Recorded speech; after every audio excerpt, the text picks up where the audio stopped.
Right, guys, we are back again with another live stream. This one's kind of just like a bit of a roundup of the week, the Forest game, the other results in the Premier League that obviously affect us in the title race. Obviously, as of recording, Everton played Aston Villa, beating them 1-0. And to be fair, they should have won. I think their first goal was chalked off as offside, was definitely onside. I don't understand how that was offside, but VAR in the Premier League is just and PGMOL is a disgrace at this point. Let's keep it honest.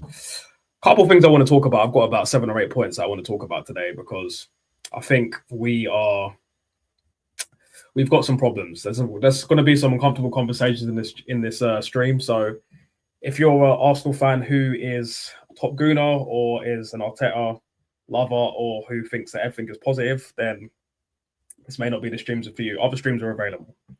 Anyway, on with the show. So Arsenal playing with the handbrake on. I've been saying in previous streams that one big problem with Arsenal is our attack is so impotent and blunt. I mean, how many times have you seen this performance in games where nothing's really working, the corners aren't really working, like nothing's really happening. Odegaard gets the ball. Whoever's playing in the 10 gets the ball. They pass out to Saka. Saka chops right, chops back left, chops right, chops left, crosses it to the back post and hopes for the best. Where are the long shots? Where's the passages of play? Where's the Wenger ball?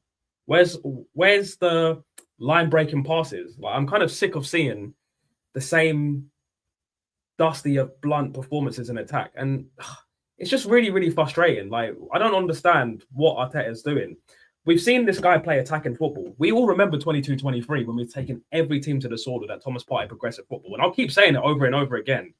I don't understand why Arteta doesn't play to game states.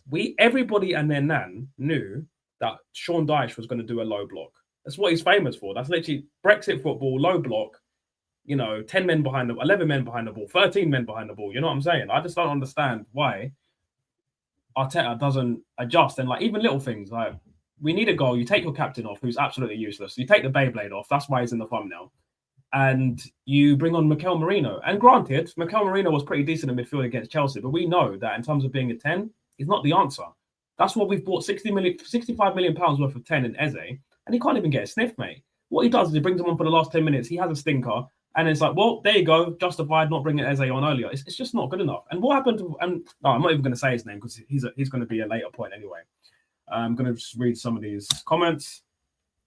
We got coward Mick Arteta. He knows exactly what he needs. Lay on his back, open his crack, prepare to shoot. I know. I don't know if you invented that or you've heard that, but that is funny. That is fun.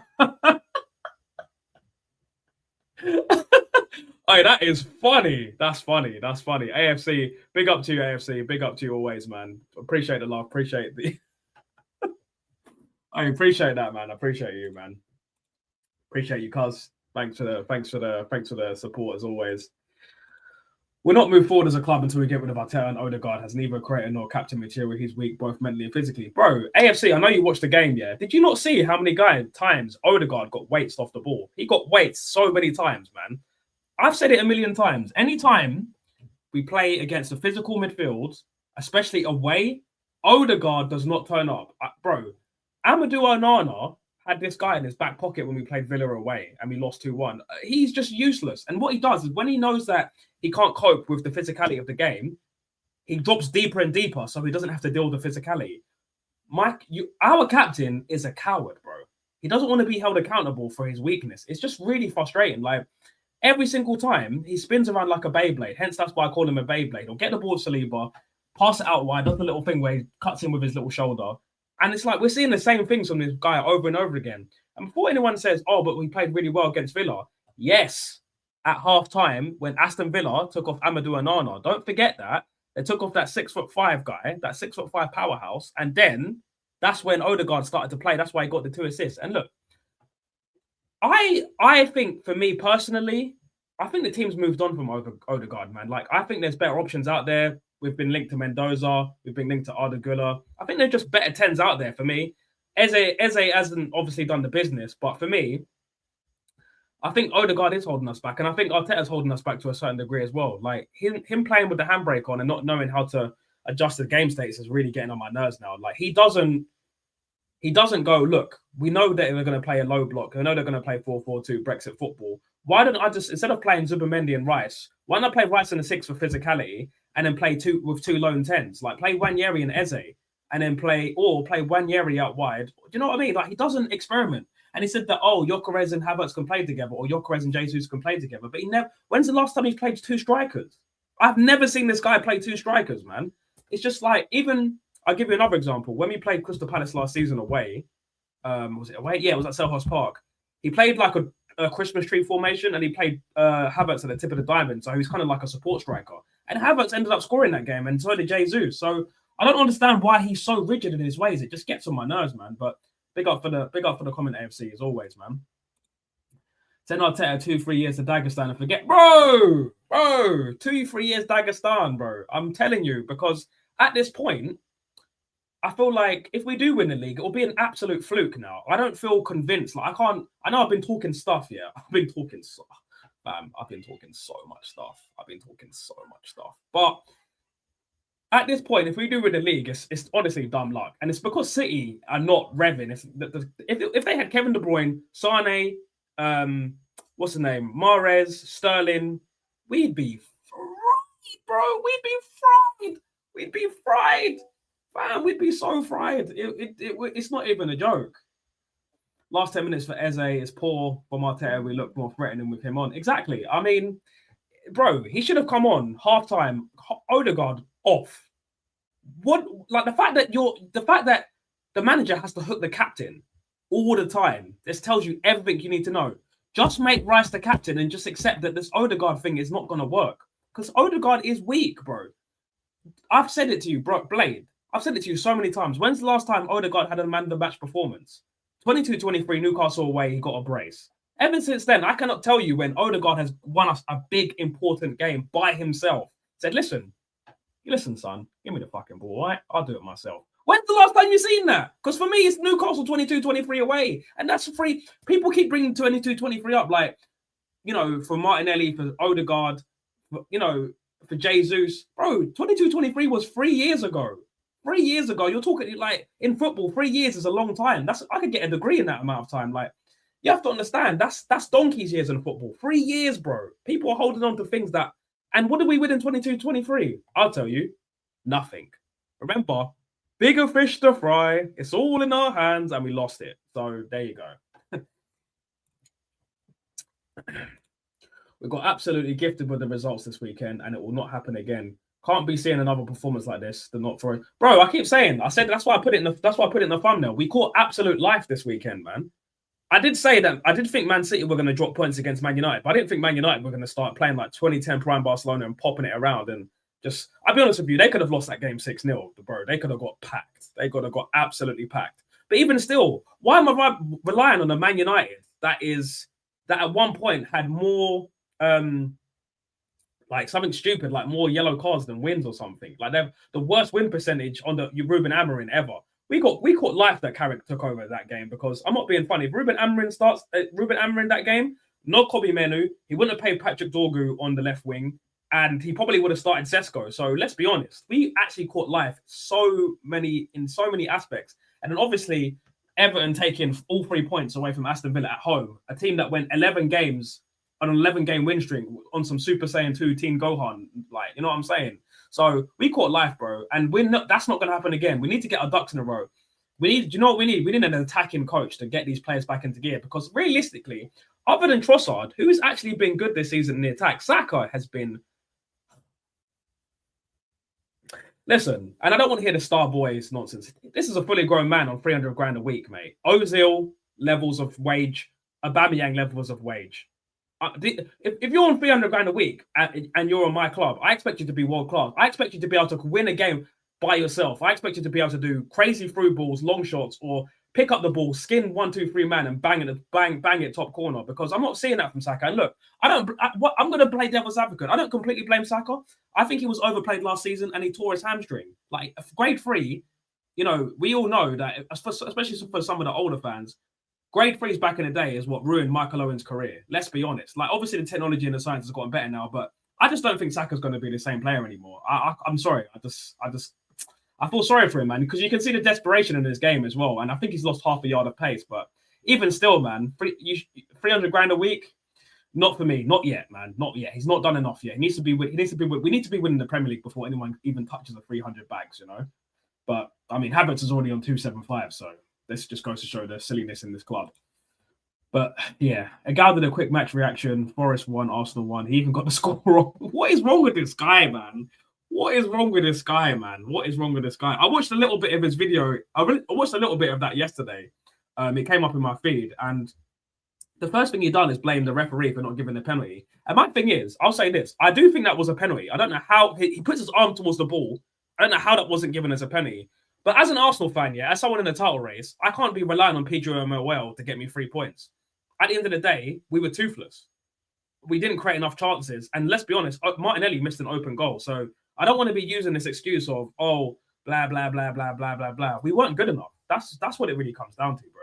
But yeah, I don't know how he's got the score wrong. Like, nobody scored, bro. That's so embarrassing, man. That guy is, I don't understand how he's, I'm not trying to even be disrespectful, but I don't understand how that guy's got so many subscribers, because his lack of ball knowledge is crazy, man. This Pep-esque football is causing us issues. Look at how Man United play front foot attacking football. Bro, we never effing do that. And this is what I'm saying. We need to switch back to the 22-23 Thomas Partey progressive football, because I'm really sick and tired. I'm sick and tired of seeing this slow, methodical ball. And yes, Gyökeres has been a big problem as well. I mean, I've done a stream on is Gyökeres, uncomfortable conversations about Gyökeres, but at the same time, he needs service, bro. He needs service. Like, it's ridiculous. It's ridiculous. I'm sick of it, man. Like, the slow football, the amount of times Odegaard's been on and Gyökeres has done that, yeah, and pointed to, like, pass the ball forward. And then what does the Beyblade do? Spins around, passes it back to the left or right back. I'm so sick of this Martin no shoulder guard, Martin safeguard, Martin no Asgard, Martin the Beyblade. Oh, I'm sick of him, man. Honestly, that's why I just want to play Eze. Play Wanyeri in the 10 for the rest of the season. I don't care if he's 18. He's good enough. I don't care I don't care. Rooney was 16. Fabregas was 16. Fabregas was like 15. If you're good enough, you're old enough. I'm sick and tired of these passengers in my squad. Our captain's on 200 fucking grand a week for those performances, bro. Let me look at his stats, yeah? For this season, he's got 16 appearances in the Premier League, 1 goal and 3 assists. 2 of the assists came against Aston Villa, by the way. And in the Champions League, he's got 0 goals, 1 assist. In the League Cup, 2 appearances, 0 goals, 0 assists. In the FA Cup, 1 appearance. I'm not going to give him that because he came on as a substitute. But let's look at this. I mean, these numbers, man. And I'm supposed to... And do you know what's crazy? Remember in 22-23, people were saying that he compared him to Kevin De Bruyne. Do me a favour, son. You know. Dagestan. Yeah, send him to Dagestan, bro. I swear to God. Bro! Odegaard slows us down so much, man. So much. It's so... Like, watching Odegaard is so frustrating, bro. It's so frustrating. Like, what do we have to do to... What is Arteta not seeing that everyone else can see? I've watched Shane Gooner, I've watched Dan Potts, I've watched Curtis Shaw TV, I've watched Turkish. Every Arsenal fan with a platform can see that Odegaard slows us down too much and he's not the answer. There are some top gooners out there that still think El Capitan and Odegaard, bro, they're still holding on to 22-23. Too many people are passengers in this squad because of 22-23. The 15 goals that Odegaard scored, you're never seeing that again. You'll never see it again. What did Martin Tyler say? You'll never see anything like this ever again. You're never seeing 15 goals from this flipping scrub ever again. I swear to God, man. Sure. What guaranteed do we have to win next week? Well, I don't really understand the question. Do you mean what guarantee do we have to win? We win next week? Do you mean are we guaranteed to win next week, or I don't get what you mean by that. Sorry, Black Peter Griffin. But I don't get what you mean. Evening all. What's up, Joking? How's it going, man? Welcome back to the chat. Certain players hyped and overpaid. Yeah, how was Martinelli on 180 grand a week, bro? 180 grand a week. That's an absolute disgrace. Bearing in mind, Luis Diaz has won 2 titles at Liverpool and he was on 50 grand a week. And Luis Diaz is absolutely clear of that fake Brazilian Nepalese fraud, bro. I'm telling you right now. How on earth 180 grand a week? Odegaard, 200 grand a week. And look, this is a controversial thing to say, but Saka should not be on 300 grand a week. He should not be on 300 grand a week. I'm not being funny, but no player in this squad should be on 300 grand a week unless we've won titles and trophies. And the last time I checked, in 5 years, we've won less than Crystal Palace. So there you go. And Newcastle. I'm not trying to hear any player should be on 300 grand a week. And the fact that we've got Martinelli on 180 grand a week, how are we going to shift him? The only way we can get rid of Martinelli now is if we sell it to some Saudi club. I'm hoping Al Hilal or Alcohol can take him for like 50 million so we can use him to go get another left winger. And my first choice is Rafa Leao. I think he fits the bill perfectly. I don't want a player that's going to track back either. I want a player that's greedy and selfish that will skin players and shoot. I don't want these team players anymore. We need individual brilliance. There's no individual brilliance in this team. Who in this front line has individual brilliance, man? It's just pathetic. It's pathetic, man. I'm sick of it. No guarantees. United are playing completely different football to Amorim. Saka's been dead. Gyökeres looked like he bus running. Bro, Gyökeres, man. Yeah, I don't think... I honestly... I spoke to one of my boys earlier, who's a bit of a top gooner, and I'm going to call him out again. Giorgio, you're too positive for my liking. But the fact of the matter is, Saka's not been good enough, man. Like, Saka's not been good enough. His GA is awful at this season. And again, I'm going to play with devil's advocate. I don't completely blame him. But I think for me, I wish Max Dalman was fit, because at this point, I've said it before, play that white child, man, because he's probably better than any attacker we've got. I'll be honest with you. Him and Wanyeri, I said it last season, play the black and white children, man, because they're so much better than anything we've got up front. Like Gyökeres, man, he looks like he's just come out of a liquor store in the Bronx wearing Timberland boots. The way this guy runs around, man, and I thought it was fast when I watched the videos of him on YouTube. He was rapid, and now he barely looks like he's got 80 pace on FIFA, man. Honestly, we're so fried, bro. If we lose to Man United on Sunday, I want this manager gone, bro. Honestly, I don't care if they've got new manager bouts and Michael Carrick's playing tiki-taka. If this manager doesn't win this league, I swear to God, man, the generational crash out. Oi, big up, mate. Gyökeres would get better service on the moon, bro. Honestly, like the problem with Gyökeres, yeah, is that he has two problems. One, I don't think he does enough to get himself in the game, and he doesn't do enough for the team, in my opinion, in terms of like dropping into midfield, spraying it, and like, you know, getting himself about. But at the same time, you signed an old school number 9, old fashioned centre forward, and you're playing him like he's Havertz. Like, he's not Havertz. And also, our wingers aren't used to a focal point. So it's just wrong, man. It's just wrong, man. It's just so wrong. The captain being happy about being subbed on at 60 minutes is very telling. Odegaard, bro. I mean, I've already ranted enough about Odegaard. I just think he's just not the answer. That's just the fact. He's just not the answer. I mean, the fact that, like he said, he's a failed team prodigy. He was let go of Real Madrid. That says everything he needs to know. The difference is between Endrick and Odegaard is that Endrick will come back to Real Madrid and play and eventually end up playing, whereas Odegaard was loaned out and they let him go for 30 million. That's the difference. So I just personally think that we need to move on from the Odegaard thing, man. So apparently Madueke wasn't started. So apparently Madueke wasn't started to give. Wait, what? So apparently Madueke wasn't started to give Madueke a chance with Gyökeres, but because Saka actually had a minor injury he's dealing with. I sorry, Blade, I don't understand what you mean by that. I don't get what you mean by that. Speaking of individual brilliance, I do wonder if the team is coached to try not to do too much alone and penalize if they do. Bro, I'm telling you right now, this team is being overcoached. Like, honestly, it's so robotic and predictable. When Saka and Martinelli, especially Martinelli, get the ball, I know exactly what they're going to do. It's so infuriating watching Martinelli be on 180 grand a week at my football club with those performances week in, week out. Because not only his performances subpar when he plays in the Premier League, in the Champions League, he's great because he gets space in behind.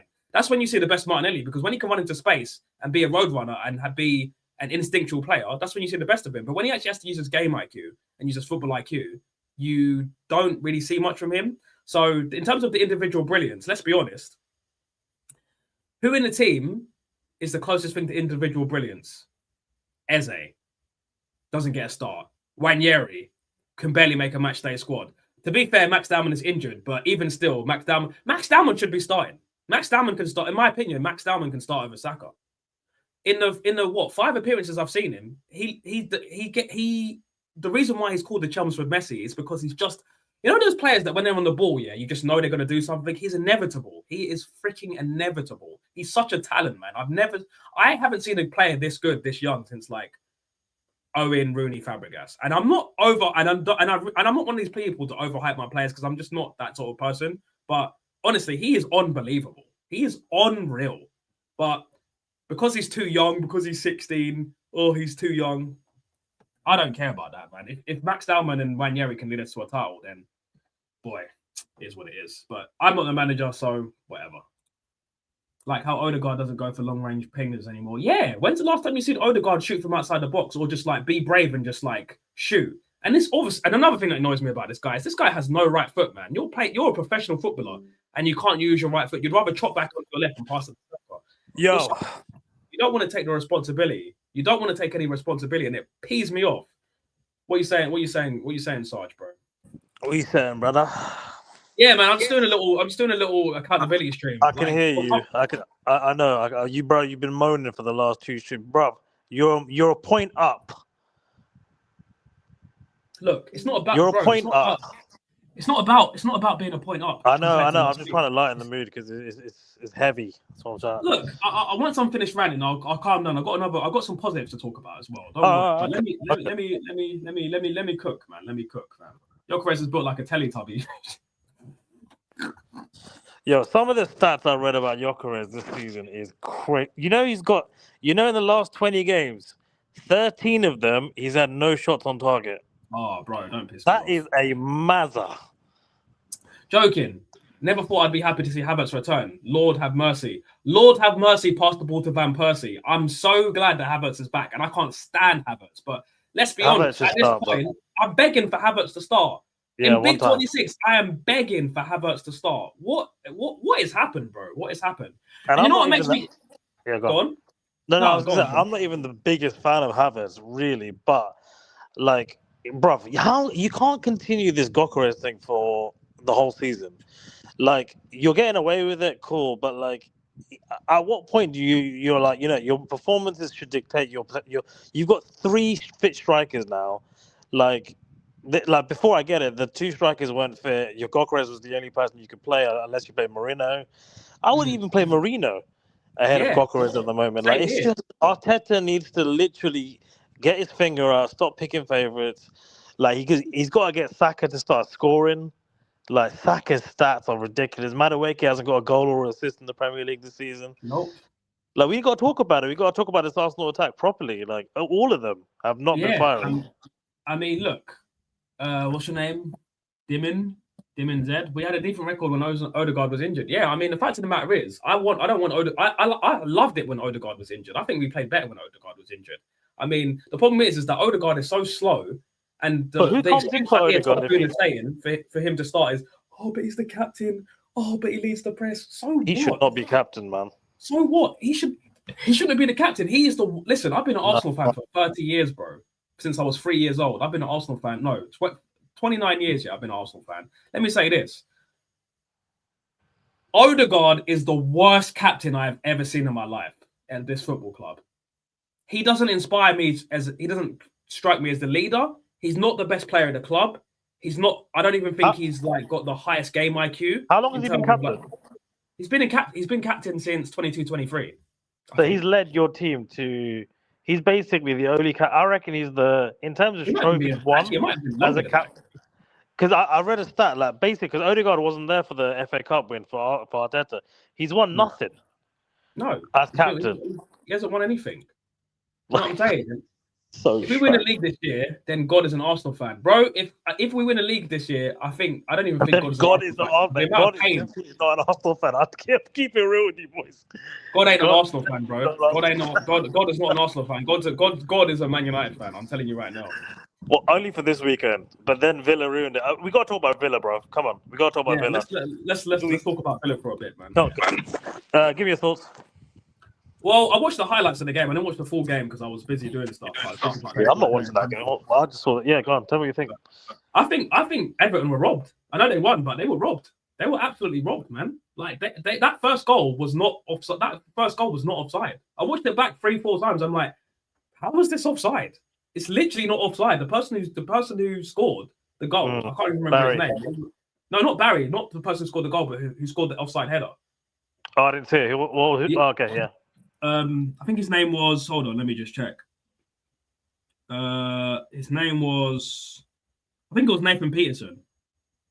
Bro, that was not offside. I watched it back about 7 or 8 times. I don't know. Luckily, Everton got all 3 points because otherwise they would have got robbed, man. And I think this PJML is just getting on my nerves, man. They are so inconsistent. It's ridiculous.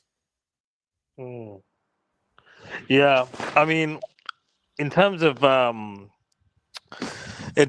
result, I mean, I just can't believe that a game like this. I mean, it's not like Everton have come in with a huge amount of form. I just don't understand how you lose to Everton on such an important game. It's an important game, man. It gets them 3 points. It gets them 3 points within Arsenal. So the fact that they dropped points. Like the mentality should have been win at all costs. This is a final. If we don't win this, we're not. It's just to lose it. I mean, fuck winning. To not even draw that's just unacceptable. That's sackable. Just if there's any more confirmation you need that Arsenal are favourites, then this weekend is it, man. Because there's no way you lot should have been a point up. Yeah, honestly. Honestly. I don't know how we're 7 points clear. What annoys me most about being an Arsenal fan is that every time that Man City drop points or someone who we're in the title race drop points, we drop points as well. It's so annoying. It's like and this is why I didn't want Arteta in the first place, because I feel like he's got an inferiority complex when it comes to Pep, because he always feels like he feels like he doesn't deserve to win the league. Whether you deserve to win the league or not, who cares? Just win the league. But that's the thing. You hired a manager under the credentials that he is basically a mini Pep. That's the premise of the hire. So of course you're going to have to accept that there's inferiority complex. There's no denying that. But I think the frustration that a lot of Arsenal fans have is he should have won something by now, given the Pep credentials, right? So it's almost becoming like, maybe this is the year. But even if he does win it, I don't have full confidence that he's going to win it again, based on how this season's going. Because there's no way Liverpool, City, Chelsea are going to be this poor again. It's surely not. And here's the thing, bro. Here's the thing. Do you like? I want to ask you this question as a Man United fan. Would you start Wanyeri in Odegaard's position for the rest of the season? Well, I was just gonna say, I'm reading some of the comments as well. So big up Blade, big up Jerky.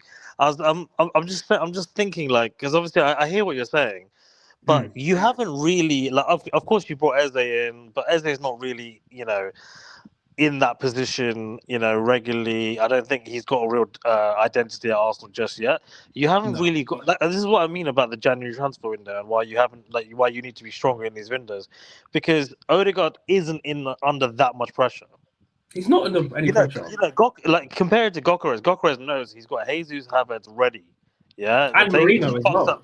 And Marino. With Odegaard, he's like, yeah, I mean, Arteta might start Eze, but is Eze going to be that much better in over 90 minutes? Probably not. So he's got no pressure. But a player like that, Arsenal captain, should not need pressure. He should be delivering. In my opinion, and I've read a few videos about this. So I wanted to throw a question back to the group, everyone. I think it's a system issue. I think it's a coaching issue, and I think it's a system issue because you look at, for example, how we played yesterday with some of the clips against City, and I just think sometimes it's the manager. When you've had a manager for this amount of time who's so used to doing the same thing over and over again, not switching it up, I think that these players potentially are not clicking. This attack is just not clicking with the system. Yeah. We need to look at the system. We need to look at the system. Like, are we, with Declan Rice and Zubimendi, do you guys really need 2 DMs? I don't think so. Right? As good as Zubimendi is. I've been saying this, especially as good as Zubimendi is. But the problem is you don't have that player to replace Zubimendi and go up front with Odegaard, right? And kind of like jiggle around. Marino could be that player that kind of goes a bit more forward. But again, I think you're light in midfield in terms of attacking options. Absolutely. So, Absolutely. so how's Arteta going to address that? Does he even see if that's an issue? You know, I don't know. he's got. I mean, he's got to look at he's got to look at that Forest game and think, "Fuck, man, where was the inspiration in midfield coming from?" Like, because it wasn't coming from Madueke, it wasn't coming from Martinelli. Why Trossard wasn't playing, I don't know. I think Trossard would have finished that Martinelli chance, for example. Mate, Martinelli couldn't finish a wank, mate. He couldn't finish a wank. He couldn't beat an egg.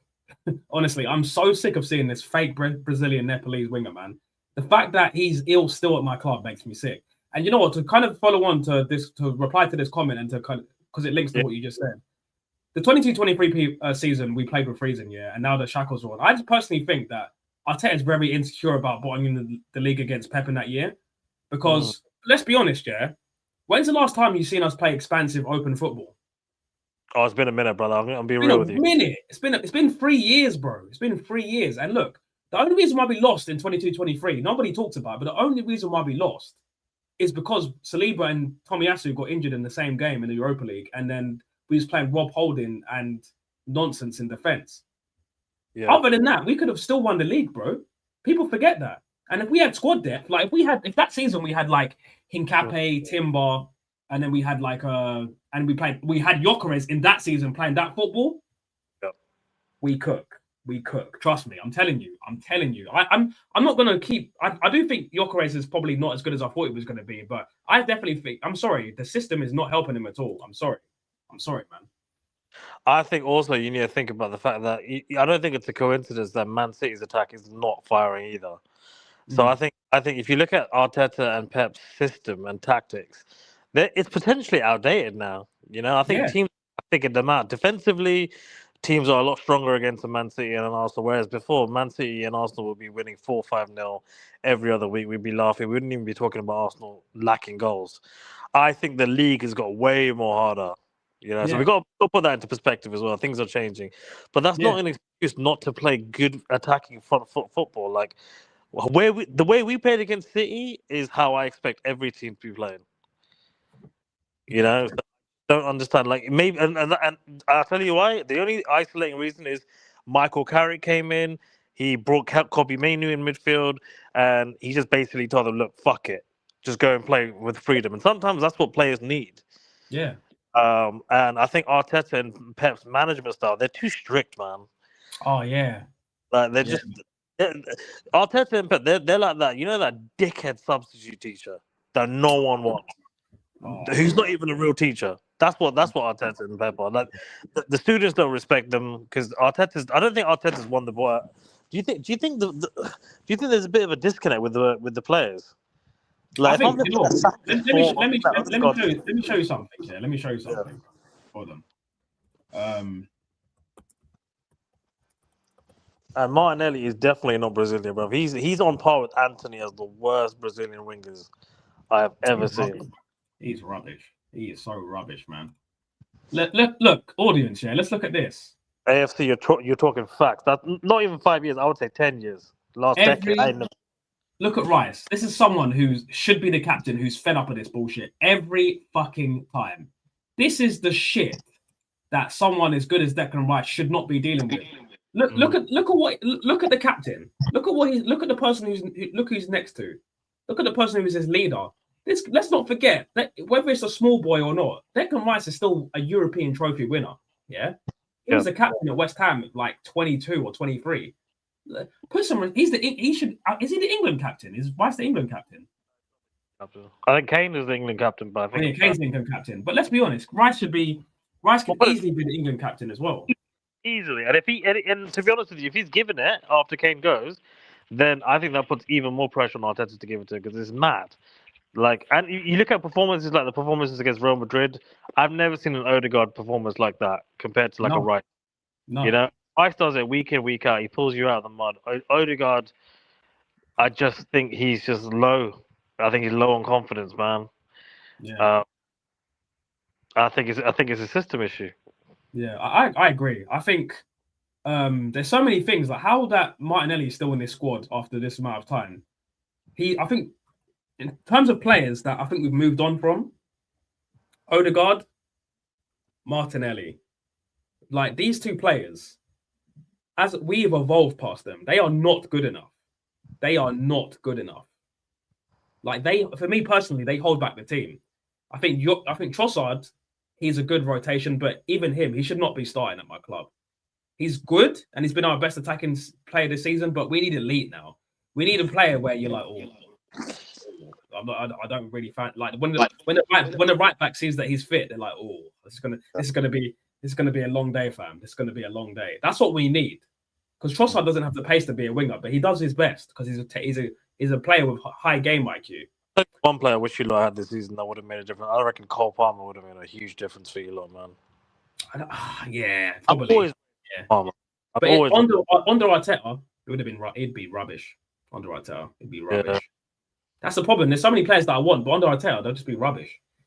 That was Man United's best performance in 5 years. Yeah, I agree. I've not seen Man United play like that. And then not just that, it was Bruno Fernandes's best performance in ages. Like I was saying, mate, he was just everywhere. And like some of the balls he was doing, like no look, left foot, all the way across the flipping Dorgu. Are you mad? Bro, I'll be real with you. I watched that game, yeah, and because someone posted the full game on Twitter. I watched the whole thing. I couldn't believe what I was seeing, man. But this is the thing. I'm so hurt by this Man United team. I don't believe it.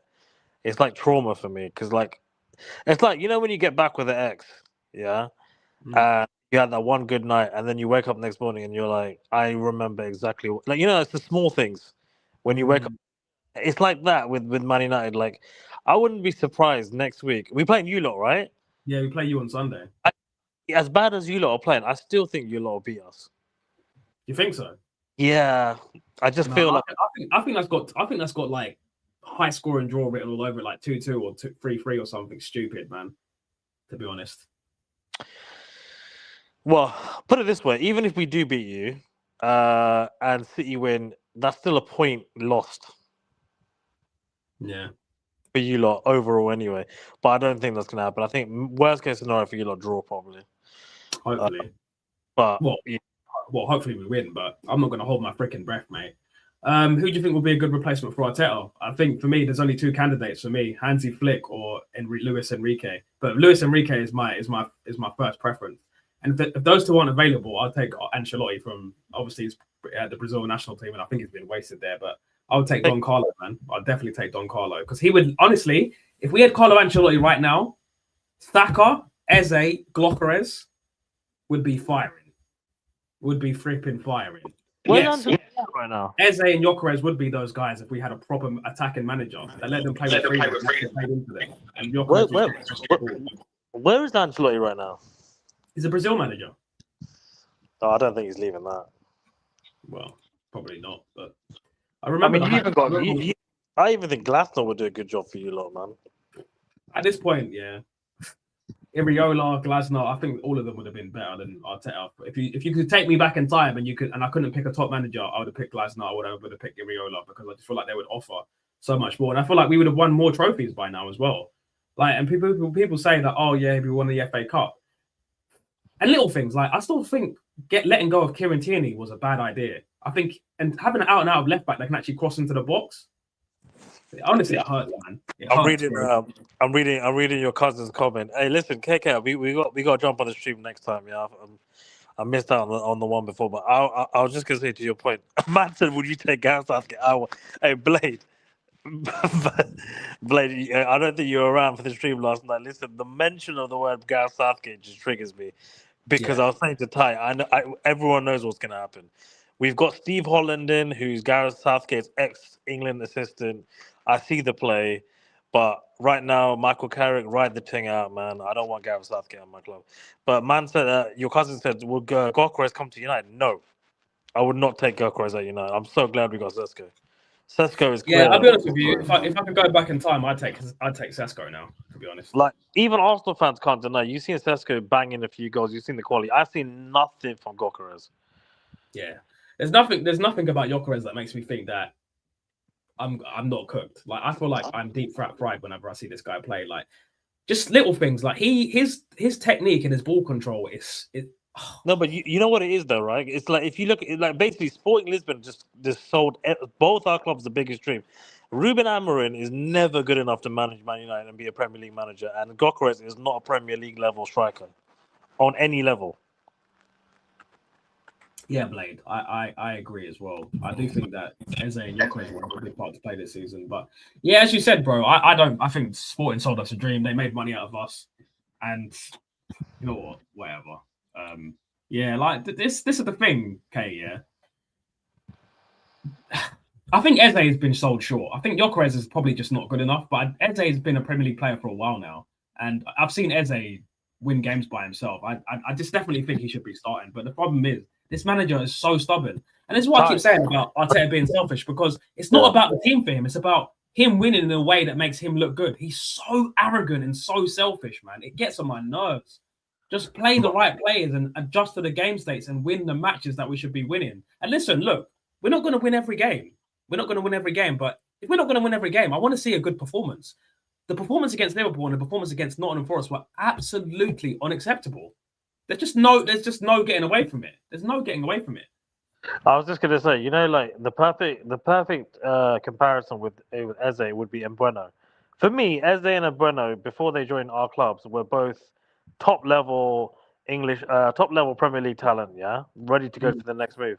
Look at the difference between how Mbeumo has started for United versus Eze. You know, and for me, they're not that much difference in quality between them, but I think it's his system. One plays in a system designed for him, and Bueno is clearly our best player. And Eze, for me is probably, I think Eze is a better player than Odegaard in my opinion, on his day. And I just think that you've got a manager there that does not know. I don't even think. I'll be real with you. It feels like Arteta didn't want Eze. I feel like probably they gave him. They it was a conversation and he got convinced. I think Gyökeres and Eze were Andrea Berta signings, not Arteta signings. I feel like that. Yeah, 100%. 100%. Definitely. I real thought. I'm pretty sure. Arteta wanted Marino and Havertz. That's it. I reckon Marino was his number one, and Havertz was his backup. I reckon that's all he wanted, which is crazy for a Premier League level team to want that level. But honestly, it's just stupid, man. Like the fact that in 26, this is Havertz is still at the club is crazy, man. Like what. And the fact that I'm begging for him to start up front, it just goes to show how bad things are, man. It just goes to show how bad things are. Like, Arsenal fans were complaining last year. Even Top Gooners was saying, Havertz isn't a striker. We need a proper centre forward. Yeah, I'm a big fan of you lot getting Mitoma, man. Get Mitoma in. Oh, I'm a big fan of Mitoma. I love everything I've seen about Mitoma. I'm like, bro, Mitoma would do so well at Arsenal. Like, just efficient, take instructions. I've never seen him play bad. Never seen a bad highlight. If we had what's his name? What's that guy from Brentford called? Igor Thiago? Is it Igor Thiago? Yeah. If we had Igor Thiago up front and Mitoma on the wing, I would be so much more confident about winning the league, bro. Even fucking what's his name? Voldemort, man. Voldemort. Yeah, Voldemort or whatever it is. Yeah. Sesko hasn't been playing well. Been played that well recently. But to be fair, neither had Gyökeres. No, recently he's been good. I think Sesko has been better, man. Like as of late, since Amorim's been sacked, he's been so much better. Whereas Gyökeres just seems to be getting worse and worse. Like yesterday, honestly, so awful, man. So awful, so awful. Mr. Bean would do a better job than that, Arteta, bro. At this point, I would take Robbie from Arsenal Fan TV. I'd take Mr. Blobby. I would take Frieza from Dragon Ball Z. I'd take Margin Buu. I'd take Sukanov. I would take anybody but this flipping fraud, bro. Anybody. Kurdish. Give me Kurdish. Big man take Kurdish for giving him. Yeah, I'll take Kurdish as the manager, bro. I'd take my PE teacher as the manager at this point. We've got Eze just to stop Spurs from getting him. Listen, that's what big clubs are supposed to do. I've not got a problem with that, but that's what big clubs are supposed to do. Like, we should have got Semenyo just to stop City from getting them, because that's what big clubs are supposed to do. And you know what? Semenyo asked to come to Arsenal before he signed for City. So there's just no excuse. There is no excuse. He called Arteta and said, yo, I'm an Arsenal fan. Can I come play for the Gunners? He said, we can't guarantee any starts or over Martinelli. You're telling me you cannot guarantee a start over that flipping Nepalese fraud? How? What is what? You know, when I hear stuff like this, yeah, it just makes me think this club's not serious about winning. It's not serious about winning, man. It's not serious about winning. I've heard that statement from you so many times. Yeah. Matoma all day, bro. You know this guy has got a PhD in dribbling. And compared hard, to the Nepalese trickster versus a guy that's got PhD in dribbling. Come on, man. Come on. Yeah, he's your kind of player, man. I feel like get him in an Arsenal shirt. Let me, because I think Matoma's 26 as well. Let me see. He just looks like a brother that just doesn't age either. Like I feel like he'll look after his body. Yeah, Asian don't raise him, bro. He's actually 28, you know. He's actually 28, but I still say take him because you can get 3-4 years out. 30 million. 30 million. 30 million. 30 million. He's a proven goal scorer, good team player. Oh, he's got a year left on his contract as well. If we don't get this guy, man, I swear to God, go get Matoma. Go get Matoma, man. I can't believe we're still chatting about Martinelli, man.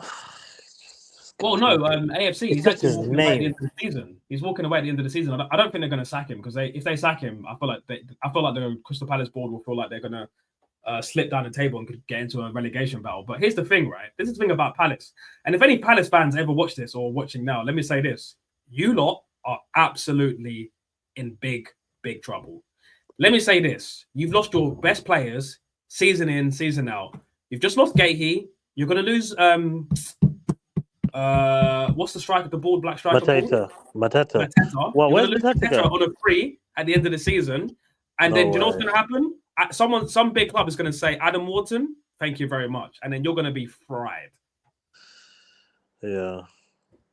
Yeah, I don't know why we didn't get Elise and Eze. And you know what? The top gooners were saying, oh, but he plays in the same position as Saka. What about Saka? What about Saka? So what? If Saka has to hold bench because Elise is better, that's good.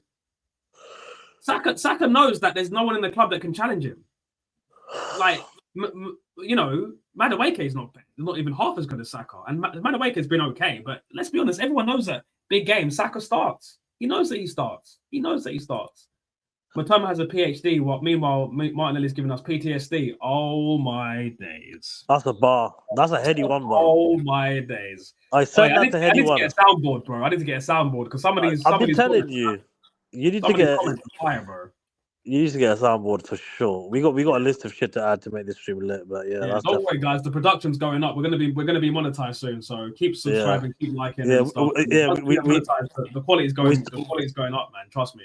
We started by getting Kurdish bitch ass out of here with that mic, man. That mic's been causing us fucking. That's been sorted out now, by the way. Imagine when I wake up this morning and I see that short on your TikTok, yeah, and I'm like, bro, I don't think Ty heard this TikTok. It just sounded like a blender, man. Honestly, I saw it this morning. I deleted it anyway. The Nielsen would have done a better job than Odegaard. This is how bad Odegaard has been, bro. I'm telling you right now, he's 40 years old. I'd take Santi Cazorla right now. He's playing for Oviedo. I'd take Santi Cazorla right now. I'm not joking. I would take Santi right now. I would take Cesc Fabregas right now. Of course, you take Santi Cazorla. You know Fabregas right now would be a baller. You already class is permanent now. Bro, class is permanent. Bro. That's the one player I wish I had. I wish we had Fabregas. I think within the next 2 to 3 seasons, Palace are going down, man. Which is a shame because I live near Crystal Palace as well, but they're done. In a couple of seasons. I reckon they're done, man. Maybe 2 seasons they're going to the Championship. Yeah, right, let's move on to some positives. Yeah, the first positive is this. You've been moaning for fucking 2 streams now. Let's go. It's getting a bit depressing. Let's move on to some let's chat about United, man. Huh? Let's chat about us, man. Come on, let's lift the mood. Come on. We'll talk about Man United in a bit, yeah. But let me move on to some. This guy does not want to chat about United at all. Bro, hey. It's all right. It's an Arsenal podcast. I get it. We are 7 points clear. Yeah, we're 7 points clear. Man City dropped points. Aston Villa got points. Let's look at the positive. Mosquera was on the bench. That's a good one. Like Mosquera's back in the team. I think obviously in terms of having a backup centre back to give Gabriel and Saliba a rest, Mosquera, quality player, 12 million, and I think he's definitely going to have a big part to play in this season. No injuries today. Obviously, I think Calafiori will be back soon. Nkappa will be back in 2 weeks. We've got the semi-final against Chelsea in a couple of weeks, and I think that we're probably going to be 1 foot. We've already got 1 foot in the final, in my opinion. So it's not all doom and gloom. We're still obviously top of the league in the Champions League. We're top of the Premier League with 7 points clear. We're in the semi-final. We've scored 3 semi. We've actually tripled Arteta's semi-final goal record in one game because he'd scored 3 semi-final goals in about 11 attempts, and now we've got 3 in one game. So there's that. I think another positive is Arteta will probably has gotten away with it this weekend, and he'll probably have to look at himself and go, "Yo, like the football is not good enough." So you know what, Blade? Yeah, I'll say this: it's not that bad, but it could be a lot better. And the problem is that we're trying to push square pegs in round holes, and we're somehow getting them through sometimes, but eventually that will stop working. Do you know what I'm saying? So there's some positives. Let's try to. I'll be tired from Arsenal Fan TV and remain positive, even though it's been raining. Fabregas will be a good manager in a couple of years. I believe so. I think if Arteta wins a couple of majors, and I'll get a choice of a next up and coming manager, it will be Fabregas for me. I think he's already done bits. He's doing bits of Como. He's nurtured some good talent like Mendoza. I think he'd definitely be a good player to. Sorry, good manager to come. And look, yeah, go on. No, I was going to say I've got. I think I got a way of us uplifting. So, what would you say is the top 5 greatest Arsenal moments in your history? Obviously, winning the title, invincible. That's number 1 for me. That will always be number 1. For me, that is just, yeah. The second one is winning the FA Cup in breaking Wenger's 9-year trophy drought. But specifically in that moment, wasn't the 3-2 Aaron Ramsey. It was the 2-1 free kick for Santi Cazorla when he kissed his tattoo. I remember that, and it was just like I knew then we were going to go and win the FA Cup, and just breaking that trophy drought was so massive for me. It was so massive for me as a young fan. I think I was about, I want to say 16, 17 at the time, and it was like I'd gone my whole school years without us winning the trophy. So being able to say we're FA Cup winners was just, it was so nice, man. It was so nice. It was so nice. Yeah, even as a rival fan, I've got to admit, like Wenger was under so much pressure. Yeah. And, for someone that's done so much for football, it's like, it just wouldn't feel right if Sir Alex Ferguson went through that, you know what I mean? So, yeah, that's definitely up there. I would have thought that getting to a Champions League final would have been up there. Yeah. I mean, no, just to be getting to the Champions League final was not a good memory for me because we lost it ultimately. No, but as in just getting to, it's still an achievement, right? To get to a final. Yeah. The problem is, you played a prime Barcelona team, which is not. Yeah. The problem is, bro, in terms of things I've actually seen as an Arsenal fan, there's not very many moments that I can say. Like, obviously, winning the league in 2002 as well was good. White Hart Lane, come on, man. Winning the league at White Hart Lane, winning the league at Trafford. But in terms of obviously not doing research, but moments I've actually seen, there's not really that many. Winning the league at Trafford, winning the league at, we've won it at Anfield as well and Stamford Bridge. So, I wish I was old enough to have seen us win it at Anfield on the last day of the season. I mean, that would just be crazy. Winning it on goal difference in the last kick of the game. I think people, because it's not part of the Premier League era, people don't count it as like a big Premier League moment. But honestly, that was probably bigger than the Aguero moment as well, to be honest. Who's been Arsenal's most exciting signing in the last 10 years? Ozil, by far. Really? By far, bro. Yeah. I remember when it got announced, it was on deadline day, and then the guy was like, Arsenal signed Mesut Ozil for 42.5 million, and all the Arsenal fans were jumping outside the Emirates. And I remember, before we signed him, the day before they signed him, the commentator asked Wenger, like, are you going to sign anyone? And he goes, well, I think I have a little surprise for you. And I was just like, what are we going to get? And then I just see, and you have to understand, at the time, Mesut Ozil was my favorite player on the planet.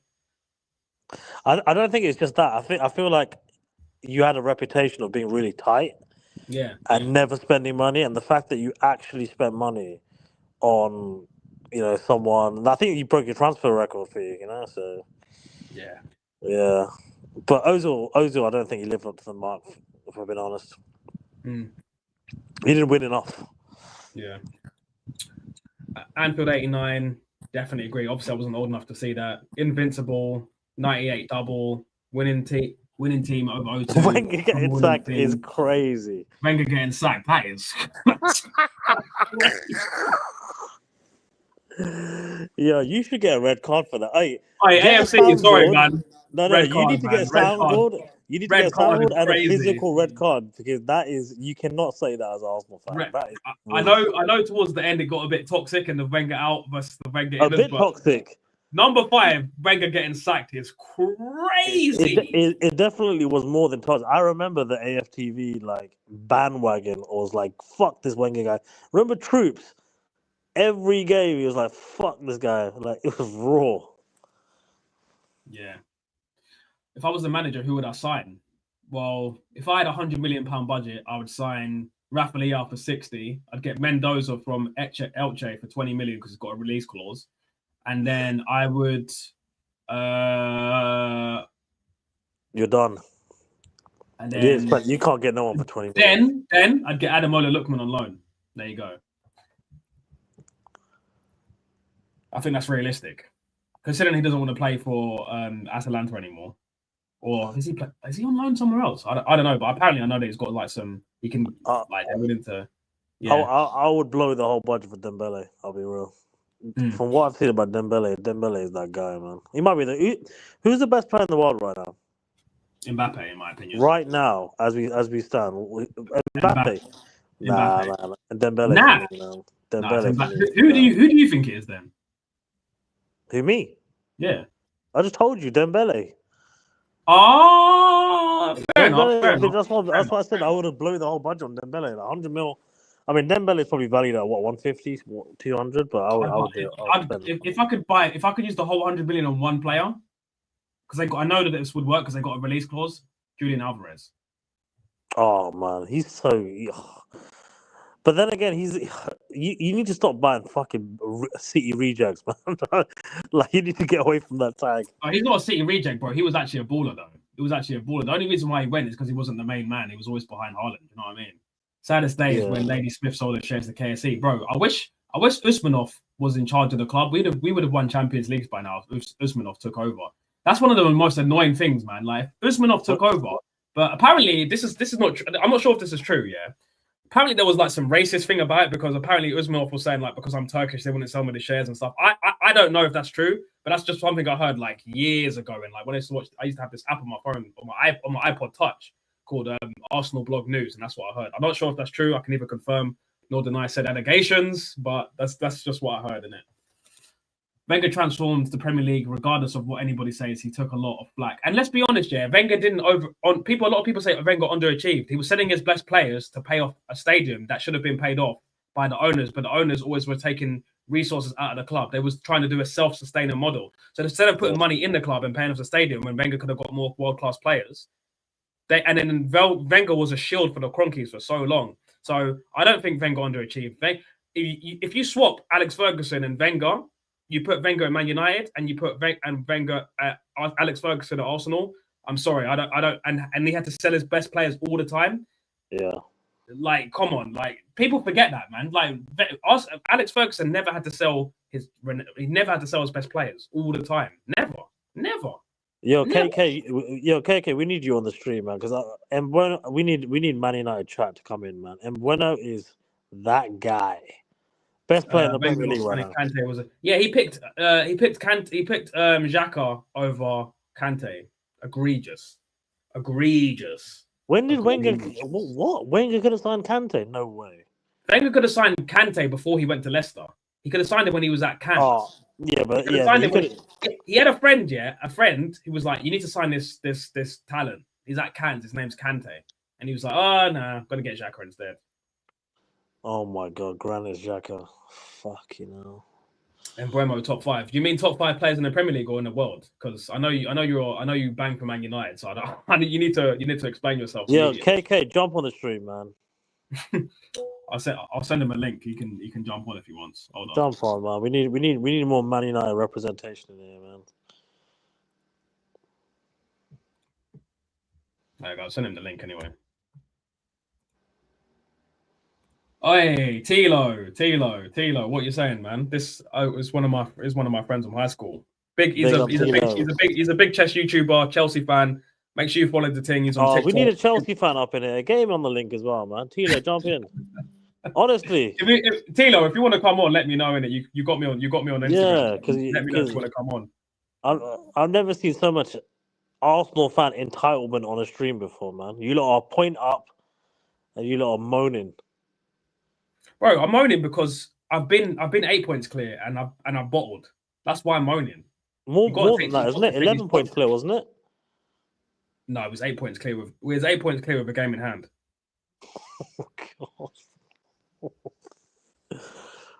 Oh god, if you lot bottle it this year, man, I'm done with you lot. Yeah. But Liam Rosinia won a game though. Yeah. Did you catch that? Yeah, he won 2-0 against Brentford. I think Cole Palmer scored a penalty and he scored the other goal. I think that's a good result, to be honest with you. Yeah, I think it was a good result. Brentford's not a mug team. No, Joe. Well, for me, Brentford are scary, man. Like Kevin Shaw, Thiago, not Norgard. What's his name? Damsgaard. They got some decent players, man. Who's their manager? I don't know their manager is actually. I don't know their manager. I need to see what he's smoking because boy, he's managed to get a good run out of them. Yeah. Well, bro, anything else you want to talk about? Because I've got a few more points and then I'm gonna wrap up. You're gonna lock off. No, I'm just reading Joe King's message. He said, "We sold United RVP. They sold us Welbeck, bro. Happiest day of my life. When you got fucking that dandelion, bro, he was so shit for us. I completely agree with you. I would take Welbeck right now. Oh god. No, you wouldn't. Welbeck right no, now. You don't. You don't want that smoke, man. Bro, I would take Welbeck right now. Nah. You should put a poll up. Would you take Welbeck right now? I think it'll be a 99% no. All right, let me put a poll out then. Oh, man said Joe actually said he'll take Welbeck. Oh yeah, over fucking Gyökeres. Yeah, of course. Gyökeres is the worst striker in the league.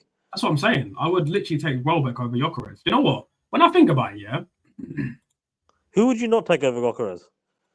Who would I not take over you? I'm just trying to think. What striker would I not take over Gyökeres? Xerxes.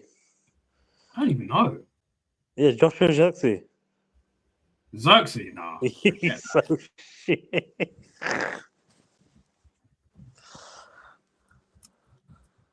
Would you take Welbeck over Gyökeres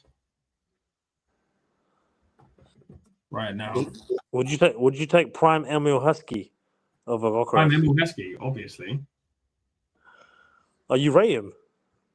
What, Prime Emil Heskey? Yeah, God, he's shit. We baited United into signing Xerxes. Wow. That work? That work?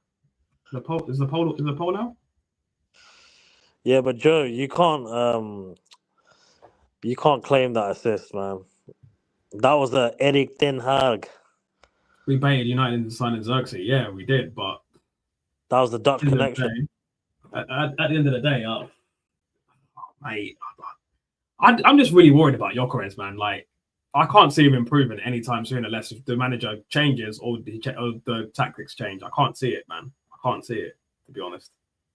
I can't see it. Oliver Glasner to Tottenham, that would actually be really good for them. I think that would be insane, in my opinion.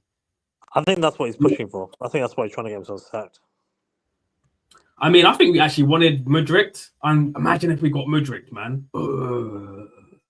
88 million. 88 million. Imagine if we got that scrub. I think he's back in training, right? Officially. I read something that he's back. Yeah.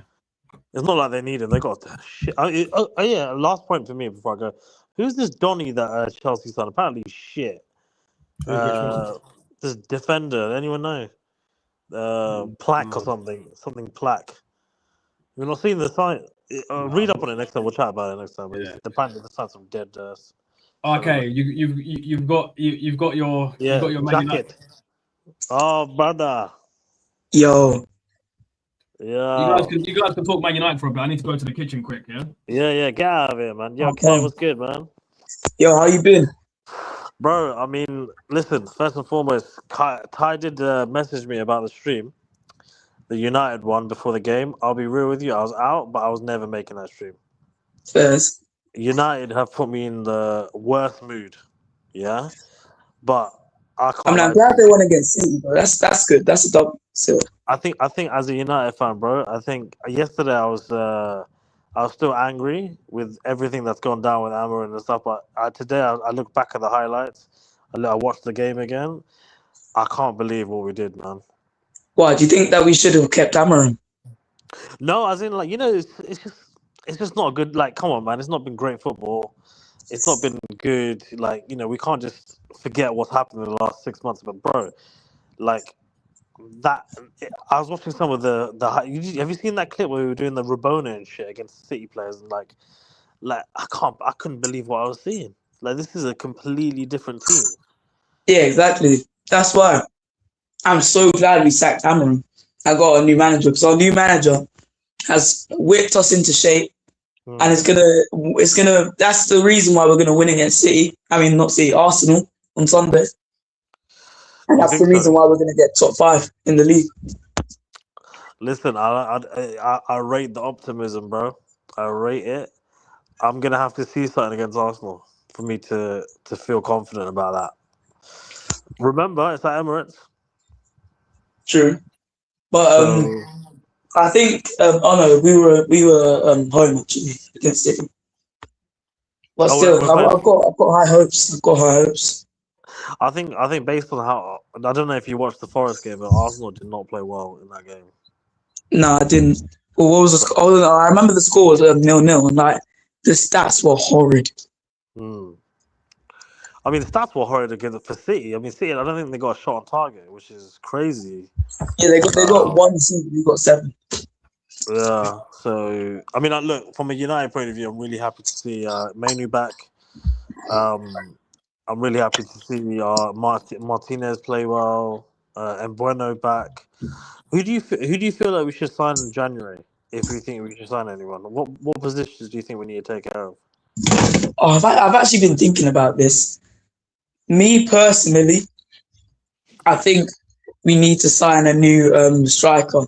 I think Sesko's good, but like I feel like yeah, he is really good, but he just can't perform on like every day. Like when he starts, like he doesn't really perform as well as people like Ahmad or Mbeumo, because Mbeumo's carrying our team right now like really well with like Bruno and Casemiro. Would you take Gokares on loan? Nah, he's worse. How have you gone from the hottest property to? How are you gone from the hottest property all summer to dead? That is crazy, man. Yeah. Just the Arteta effect. But yeah, sorry, remember his first game in Arsenal. He got more hair swipes and touches on the ball. Trust. And you know, Ty was still gassed. Ty, what was the moment you knew Gokares went the one? Hold on. I don't know, man. I don't know. It was just. It's all been a blur. I think we played. Brighton at home, and every time he got the ball, it kept on going off his shin, like he was wearing like those extra thick shin pads. And I just thought, this guy ain't the one, bro. But I need to keep capping for him until we win the league, and then I can say, yeah, listen, he's rubbish, bro. We need to get rid of him ASAP. He's rubbish. Who would you sign instead of Julian Alvarez? Julian Alvarez, man. For me, he's the one. He's the one. I think you're gonna sign Yildiz. I'm not sure, but he's still sick. Yeah, but Yildiz is a left winger though. What do you think about this comment? Which comment? Well, I'll put it on the screen. It says, I'll read it for you. No, that's right. I don't want City win the Premier League again. Surely you hate them more than us these days. Surely you don't want City to see the City win the league again. I don't know but I never want to see Arsenal win the league in my life. I never ever, because I got way more Arsenal fans than City fans. But yeah, because it's like 4 City fans. That's why. But it's getting to the point where I want to see like a team that doesn't really win much win the league. Like That's it, like a team like Nottingham Forest or something win the league. What about Arsenal? Arsenal don't really win much. Man said Sean Dyche, Nottingham Forest team. Hey, listen, you could give them 10 billion right now and access to every single agent, and Sean Dyche is never winning them the league. Like, just never. What if they had like prime icons? If they had what? Prime icons. What's that? Like the prime Real Madrid starting 11 or something like that. Oh my god! I mean, yeah, nah, yeah, obviously.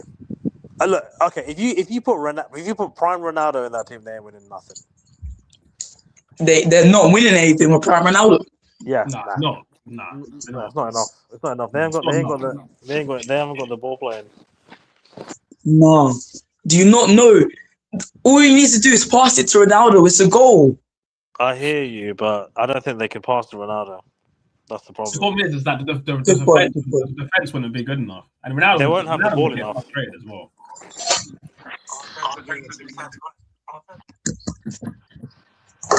I'm saying. Yeah. So he wouldn't be good enough, really. And to be honest with you, after that Villa game, I just saw Mr. Goody Binnings there. Did you see the post-match comments of what he said? Another head loss, man. He's like, we're not good enough to get top 5. Think. You lot. Before I wrap up here, I want to ask you guys in the chat a couple of questions. Usual questions, but I usually ask every couple of weeks. I usually ask this question. So, first question is, who do you think is winning the title? I'll start with Kay first, and then you can ask the next side. Either sadly Liverpool or City. Boring answer, but I just think that's the way it's gonna go. Sadly. You think Liverpool or City are winning the league? Yeah, Arsenal's obviously coming first. That's tradition. Maybe Chelsea third, United fourth. Wow, Sarge. I think it is Arsenal's league this year, but I think it will go down as the worst football ever played to win a league. Yeah. But I don't know. So with the way what happened with Carrick and United, I think Pep is either going to leave City or City are going to go on a mad run. Yeah. So I don't know. No, City was Pep was crying as well after the loss. Bro, I bet you couldn't believe it. I don't think any Man United fan ever thought that we would do that. Yeah, I thought we were losing. Joe said City. PJML making sure we don't get too far ahead. I predicted City to win the league at the beginning of the season. I'm probably gonna stick with my original prediction of City win the league. I mean, I know I've been talking stuff. Obviously, I'm an Arsenal fan. I'm an Arsenal YouTuber, so I've got to back Arsenal. But I just generally think Arteta is not good enough. Like, I think Pep, that bald fraud, that baldiola, we are going to win the Premier League because Arsenal are not good enough. I've said before that Lego Head can never win a Premier League as long as I had. And you know why you don't believe me? It's more than you believe. More than you believe. Trust me, more than you believe. So yeah, I say that to say this. I just definitely think it's City's, man. How you doing, Scott, man? Long time no see, man. How you doing, mate? How you doing?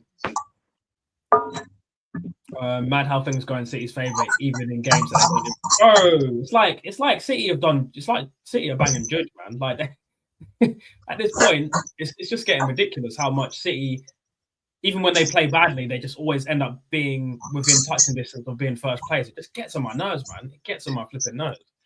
State-owned club got everyone in their pocket, bro. You know they invited Michael Oliver they gave him 30 grand to invite him to some referee trading thing.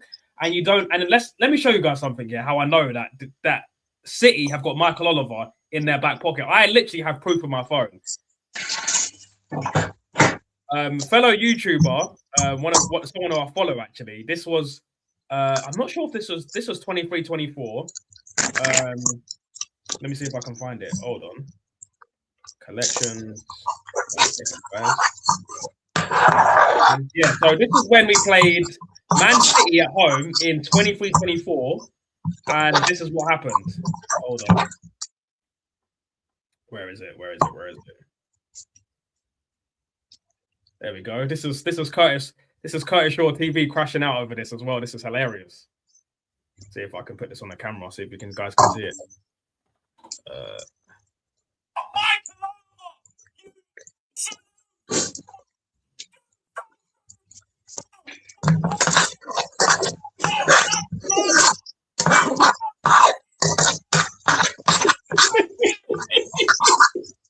I remember basically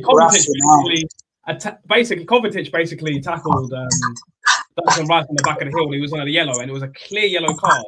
And Michael Oliver didn't give it, and at the end on the PGML thing, the reason why I said he didn't give it is because he didn't want to spoil the game. It was a big game; he didn't want to spoil it.